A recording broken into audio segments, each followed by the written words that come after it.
Salut à tous. Bienvenue sur cette nouvelle vidéo. Aujourd'hui, on va aborder un sujet qui pourrait sembler controversé au premier abord, mais qui cache en réalité une profonde vérité financière. Lorsque vous aidez 9 pauvres, vous êtes parti pour être le 10e pauvre. Avant de me lancer, prenez quelques secondes pour vous abonner à la chaîne et activer la cloche de notification. Cela m'aide énormément et vous permettra de ne manquer aucun contenu sur la liberté financière et la croissance personnelle. Alors, cette phrase peut paraître dure, même cynique. Mais rassurez-vous, il ne s'agit pas de tourner le dos à la générosité ou à l'entraide. Il s'agit plutôt de comprendre la différence fondamentale entre aider intelligemment et se sacrifier financièrement sans réfléchir. Dans les prochaines minutes, nous allons décortiquer ce principe, comprendre pourquoi la générosité mal dirigée peut vous mener à la ruine, et surtout, comment vous pouvez réellement faire la différence sans compromettre votre stabilité financière. J'ai moi-même dû apprendre cette leçon à la dure. Il y a quelques années, j'étais celui qui ne savait pas dire non, qui prêtait sans compter, qui aidait sans discernement. Et devinez quoi? Je me suis retrouvé avec un compte en banque vide et incapable d'aider qui que ce soit, même ceux que j'aimais le plus. C'est là que j'ai compris qu'il fallait changer d'approche.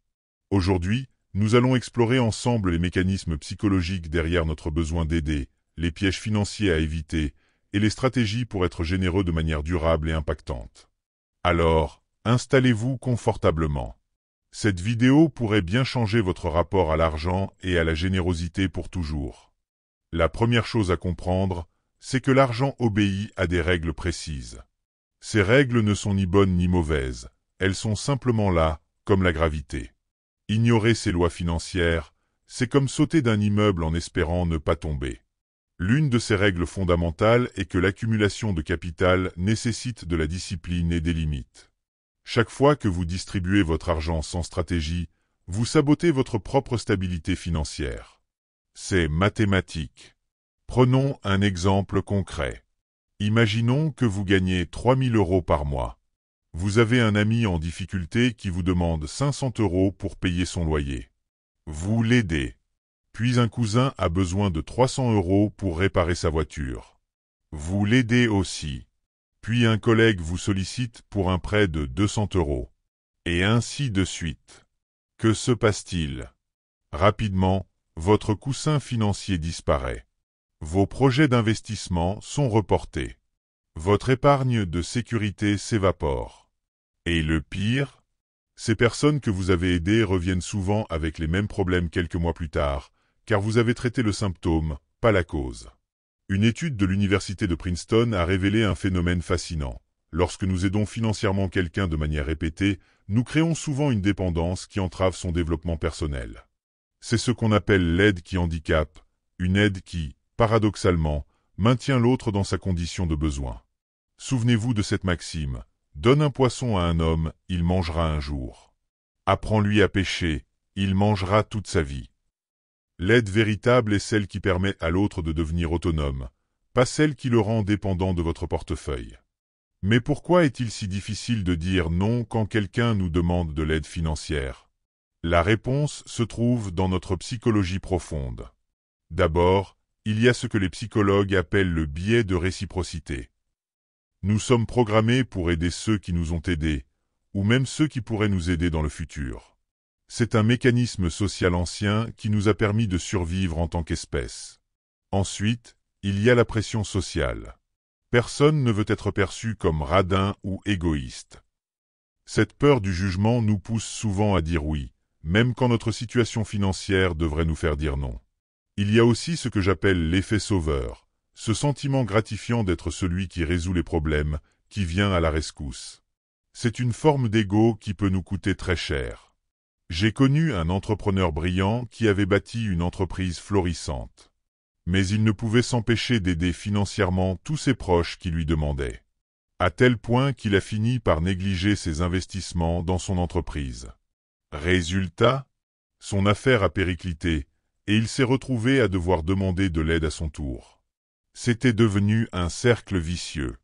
Pour briser ces mécanismes, la première étape est la conscience. Reconnaître ces biais psychologiques quand ils se manifestent. La seconde est d'établir des limites claires et de s'y tenir. Considérez votre santé financière comme une priorité non négociable, au même titre que votre santé physique. Alors, comment établir ces fameuses limites? Voici quelques principes fondamentaux que j'applique et que je recommande à tous mes clients. Premièrement, la règle des 10%. Ne jamais consacrer plus de 10% de votre revenu disponible, après vos dépenses essentielles et votre épargne, à aider les autres. C'est un montant qui vous permet d'être généreux sans mettre en péril votre propre stabilité. Deuxièmement, l'analyse du besoin. Avant d'aider, posez-vous ces questions. Est-ce une urgence réelle ou un problème de gestion? Et est-ce un besoin ponctuel ou récurrent? Mon aide va-t-elle résoudre le problème à la racine ou juste temporairement? Troisièmement, la transparence. N'ayez pas peur de dire « Je ne peux pas t'aider financièrement en ce moment, mais voici ce que je peux faire ». Proposez votre temps, vos conseils, vos compétences. Souvent, c'est beaucoup plus précieux qu'un simple transfert d'argent. Quatrièmement, la contractualisation. Si vous décidez quand même de prêter de l'argent, traitez cela comme une transaction professionnelle. Mettez les termes par écrit, avec un calendrier de remboursement clair.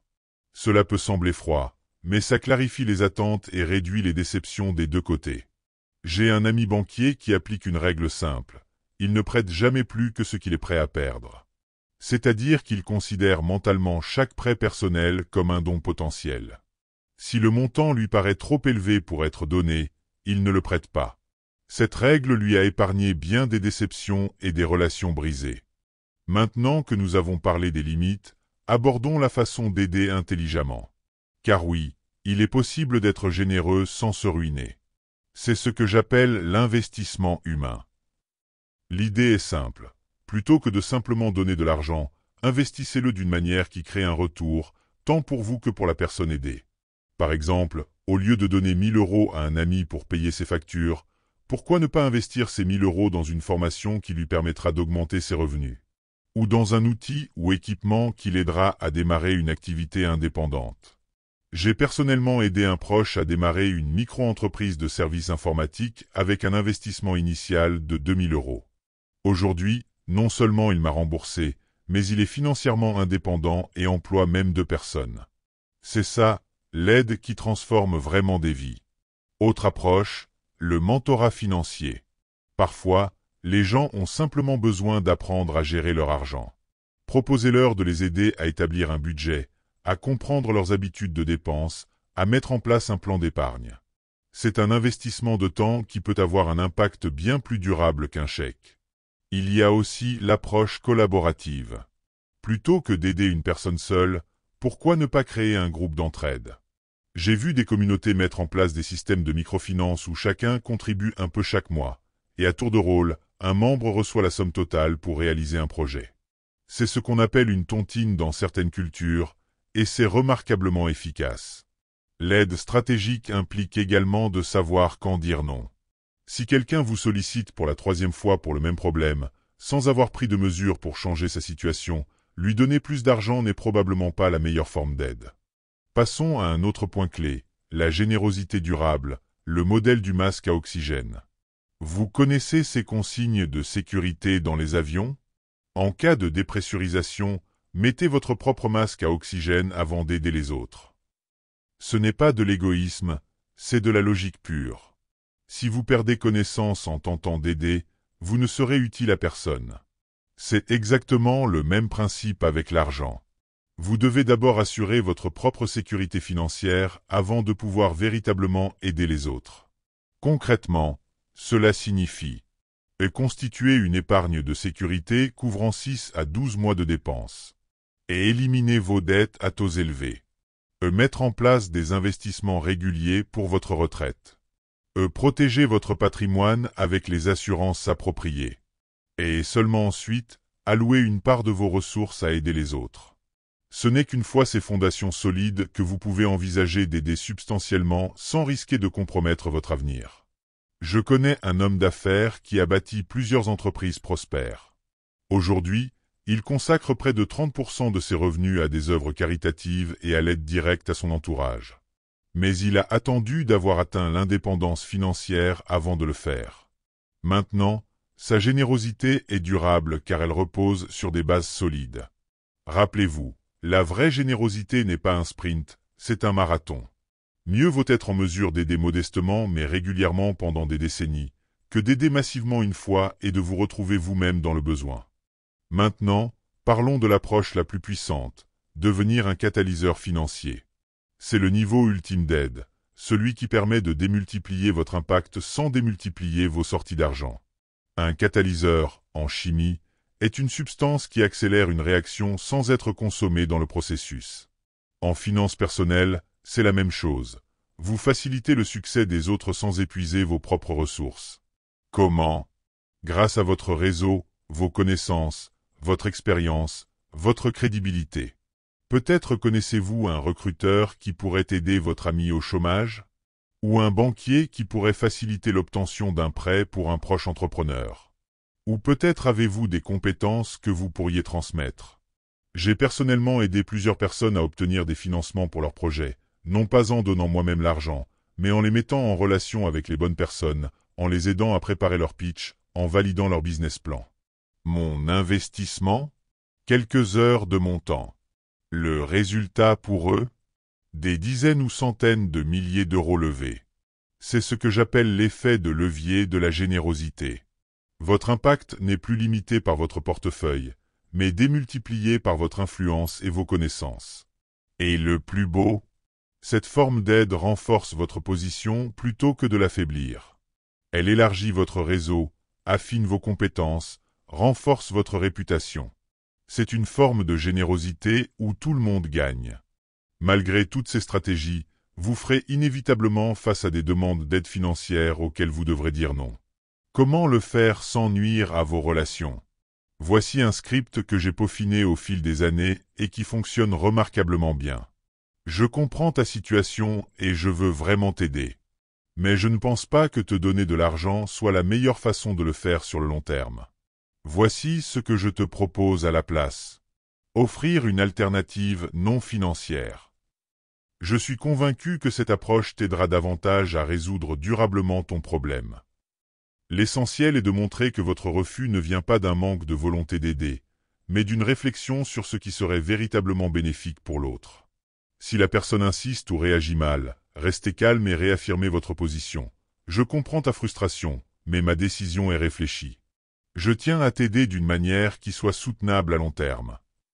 Parfois, il faut aussi savoir reconnaître quand quelqu'un exploite votre générosité. Les signes à surveiller? Des demandes répétitives sans effort visible pour changer la situation, des promesses non tenues, une minimisation de vos propres besoins financiers, ou une tendance à vous faire culpabiliser. Dans ces cas-là, établir une distance peut être nécessaire, aussi difficile que cela puisse être. Rappelez-vous, aider quelqu'un ne devrait jamais se faire au détriment de votre propre stabilité financière et émotionnelle. Nous arrivons à la fin de cette vidéo, et j'espère qu'elle vous a fait réfléchir sur votre rapport à l'argent et à la générosité. Revenons à notre titre, si tu aides 9 pauvres, tu seras le 10e pauvre. Nous comprenons maintenant que cette phrase ne nous encourage pas à l'égoïsme, mais plutôt à la générosité intelligente et durable. La véritable aide ne consiste pas à vider son portefeuille à chaque demande, mais à créer des conditions où chacun peut développer son autonomie financière. C'est comme l'histoire du pêcheur. L'objectif n'est pas de distribuer des poissons indéfiniment, mais d'enseigner la pêche pour que chacun puisse se nourrir lui-même. Je vous invite à faire cet exercice dès aujourd'hui. Examinez vos habitudes d'aide financière. Sont-elles alignées avec vos propres objectifs financiers? Créent-elles de l'autonomie ou de la dépendance? Vous permettent-elles de maintenir votre propre stabilité tout en étant généreux? Souvenez-vous, vous ne pouvez pas aider efficacement les autres depuis une position de faiblesse financière.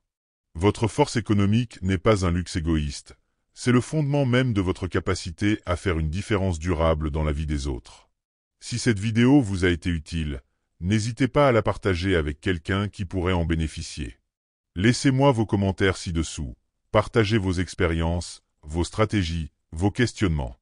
Et si vous voulez approfondir ces notions d'intelligence financière et de générosité stratégique, consultez le lien dans la description vers mon programme complet sur la liberté financière éthique. Merci d'avoir regardé jusqu'au bout. N'oubliez pas, La vraie générosité commence par prendre soin de vos propres finances. Soyez prospères pour pouvoir être généreux durablement. À très bientôt pour une nouvelle vidéo.